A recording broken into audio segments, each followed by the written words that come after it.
आदित्य धर यांचा चित्रपट धुरंधर रिलीज होताच पाकिस्तानमधील सर्वात क्रूर गँगस्टरपैकी एक असलेल्या रहमान डकेतबद्दल माहिती जाणून घेण्याची उत्सुकता लोकांच्या मनात निर्माण झाली आहे. या चित्रपटामध्ये अभिनेता अक्षय खन्ना याने रहमान डकेत याची भूमिका केली आहे. हा चित्रपट चांगलाच हिट ठरला आहे. या चित्रपटामध्ये अक्षय खन्ना याने साकारलेल्या रहमान डकेतच्या भूमिकेचं कौतुक होत आहे.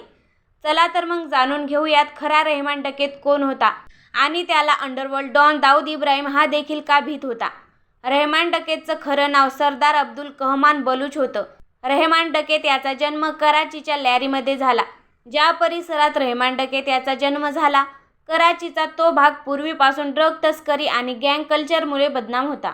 दरम्यान रहमान डकेत याचा जन्म नेमका कधी झाला याबद्दल वेगवेगळी माहिती आहे. मात्र साधारणपणे 1975 ते 1980 दरम्यान त्याचा जन्म झाला असं मानलं जातं. डकेत याचं बालपण गुन्हेगारीच्या घटनांनी भरलेलं होतं. डकेत याला मोठी गुन्हेगारी पार्श्वभूमी होती. त्याचे वडील मोहम्मद दादल हे एक मोठे ड्रग तस्कर होते.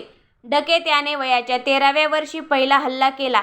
ही तर त्याची सुरुवात होती. रहमान डकेत हा इतर गँगस्टरपेक्षा खूपच क्रूर होता. त्याच्यावर जे गंभीर स्वरूपाचे आरोप आहेत त्याच्यामध्ये त्याने आपल्याच आईची हत्या केल्याचा देखील आरोप आहे. आईचे दुसऱ्या टोळीतील सदस्यासोबत संबंध आहेत असा संशय डकेतला होता. या संशयातून त्याने आपल्या आईची हत्या केली. त्याने गळा दाबून आपल्या आईला मारलं आणि तिचा मृतदेह फॅनला लटकवला होता. रहमान डकेत जेव्हा कोणाचीही हत्या करायचा तेव्हा आसपासच्या परिसरात दहशत निर्माण करण्यासाठी मृतदेहाचं मुंडकं कापून तो त्या संपूर्ण परिसरात फिरायचा. अंडरवर्ल्ड डॉन दाऊद इब्राहिम जेव्हा भारतातून पळून पाकिस्तानला गेला तेव्हा कराचीमध्ये एका जमिनीवरून त्याचा आणि डकेत याचा थेट आमनासामना झाला. असं म्हटलं जातं की डकेत याने दाऊदचा भाऊ नूर उल हक याला किडनॅप केलं होतं. त्याचा प्रचंड छळ करण्यात आला. त्यानंतर दाऊदचा भाऊ एका ठिकाणी संशयास्पदरित्या मृत अवस्थेमध्ये आढळून आला.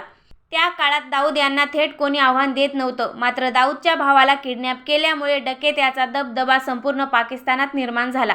दाऊद देखील त्याला घाबरून राहत होता अशी माहिती समोर येत आहे.